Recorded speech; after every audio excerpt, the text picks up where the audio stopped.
Hello, my name is Cristina Iulia Gîlă, and I am a PhD student in Ovidius University, Constanta, Romania.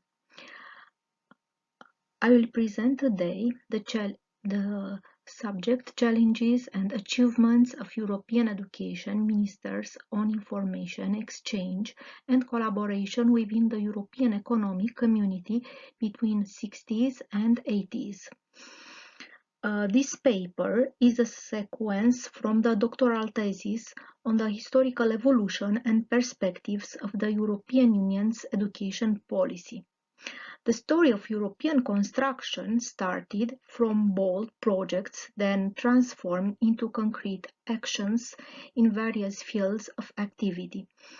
Vocational education and training were, at the first, almost non-existent in the texts of the Coal and Steel Community Treaty of 1951 and the Treaties of Rome of 1957. However, the European treaties contain the future seeds of community involvement in education.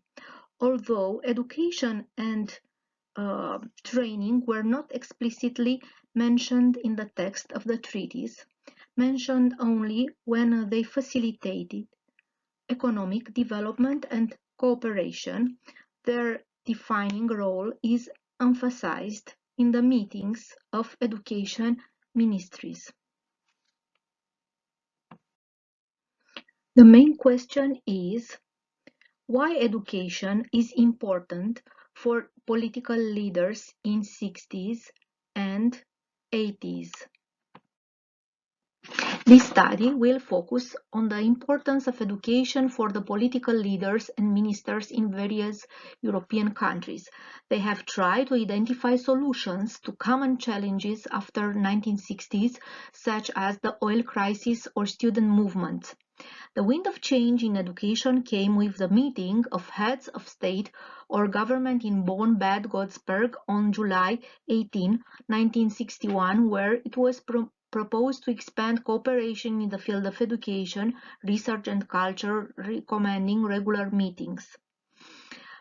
It was requested the elaboration of some contracts in order to realize some exchanges between universities and the extension of the cooperation, but also the creation of the European University in Florence. This idea is found European universities, which offers examples of good practice, has taken shape today, and in Romania, 10 universities have been selected, consolidating the European education area. The document, the idea of Europeanization of universities was not successful then, but it showed the interest shown in community cooperation, the idea being taken up by the European Parliament in its resolution of October 1969. The document showed that the European vocation could be attributed to those national educational or research institutions that met the criteria based on the European idea.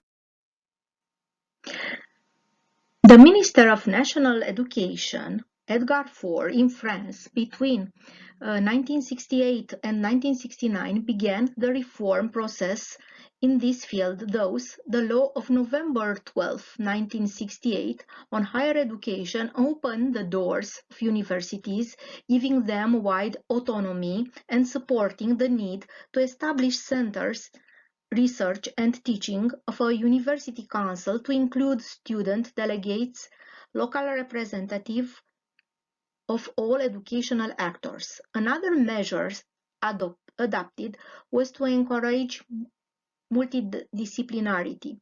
The adopted legislation has met with reluctance on the part of some academics, aroused concern and resistance to change. Later, starting from the French example, the need to reform education was found in the legislative documents of different European countries. The ministers of education considered 4 fundamental ideas. First, the existence of the diversity of nations and cultures has not prevented the achievement of a community of aspirations and the solidarity of peoples. Secondly, education has always been the key to democracy. Third, the development resulted from the citizens' assertion. And finally, despite the existence of constraints, education can not only mean the accumulation of knowledge, but the evolution of the individual. In an article published in the daily Le Monde, Olivier Guichard, former Minister of National Education in France between 1969 and 1972, Faure's successor, showed that until the 19th century, ideas, teachers, and students circulated freely between European states. Their tradition in this sense we sent on to say that we must strive for a common future, educating and instructing those who will be responsible for the Europe of tomorrow. Guichard wanted to implement reforms in university education because he faced the student uprising of 1968 and was aware that the ministers of education in the other member states were facing similar problems. The solution proposed by Guichard was to add additional burdens to the commitment of the European Economic Community Treaty to the recognition of professional qualifications on the labour market throughout Europe. It also encouraged academic mobility in higher education. Given the importance of cooperation, it was decided to set up a working group of officials with whom the Commission was associated with a view to setting up a European Centre for Education and Development. The new centre was to identify ways to achieve interstate cooperation. Guichard considered that the center should be responsible for collecting information on education systems, studies, statistics, coordination, and incentives. The report of the working group was completed in November 1972. This is a photo of Olivier Guichard, former Minister of National Education in France and one of the creator of collaboration in education between ministers of education in different countries. In December 1969, in the communiqué after the Hague Conference, member states expressed interest in setting up a center for the development of education, culture, and creative activities in order to ensure a better future for young people. A truly historic moment was the first meeting of education ministers in the member states of the community on 16 November 1971. The most important outcome of the summit was the reaffirmation of the interest in cooperation in the field of national and community education. An absolutely necessary measure was the elaboration of a program for the harmonization of diplomas and study programs in order to support students and the researchers and bridging the gap between examination and education systems in different countries.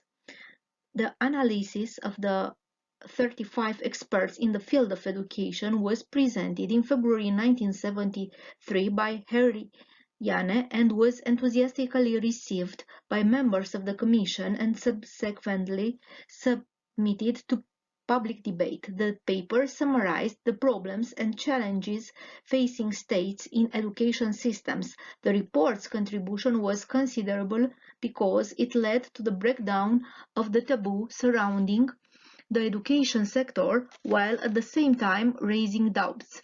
This report was a first step on the way to developing policies in this area. Another body set up which held its first meeting on 18 October 1974 was the Education Committee, composed of representatives of the member states and of the Commission responsible for development actions in specific areas. The Education Committee, through its initiatives, has proven its extraordinary role as a moderator, mediator, facilitator in its relationship with the Commission. This was indispensable to the functioning and effectiveness of the committee.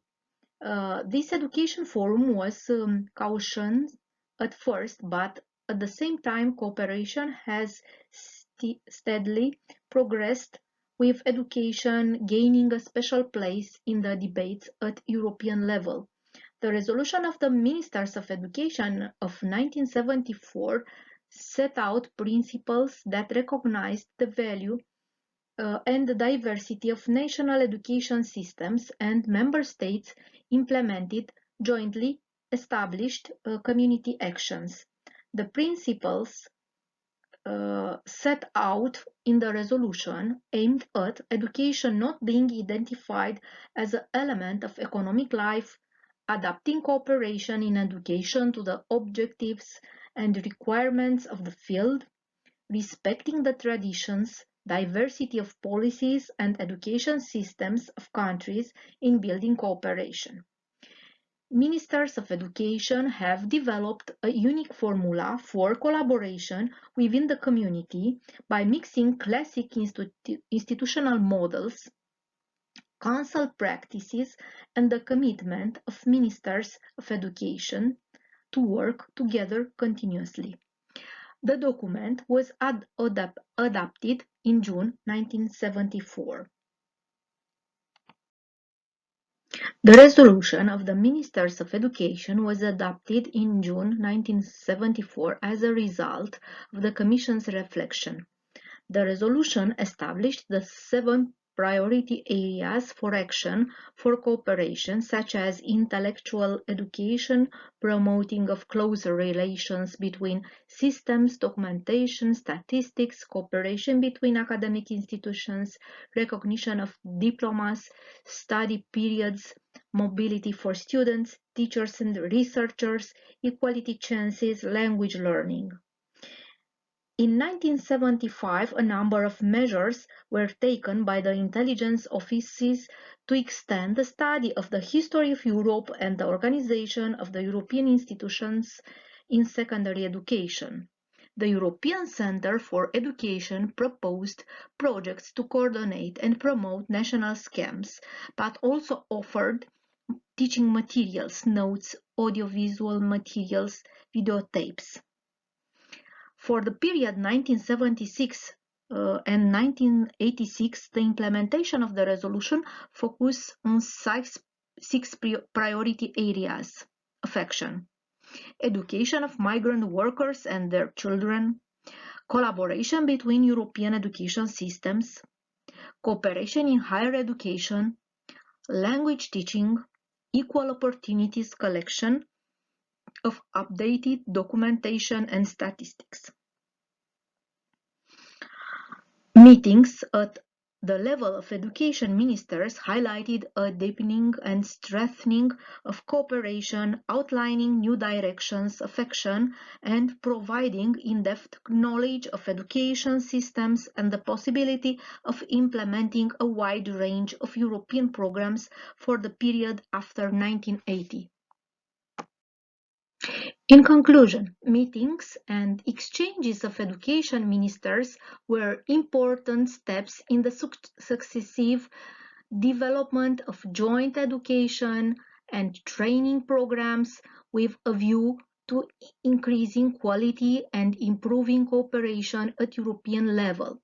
Meetings at the level of education ministers opened up the possibility of sharing past experiences and exchanging information, implementing common measures on the education of migrant children, promoting multilingualism, providing equal opportunities for all children, training programs. So I hope to understand today the importance of education for all levels and the importance of exchange ideas, opinion, programs between all European countries. Thank you for your attention.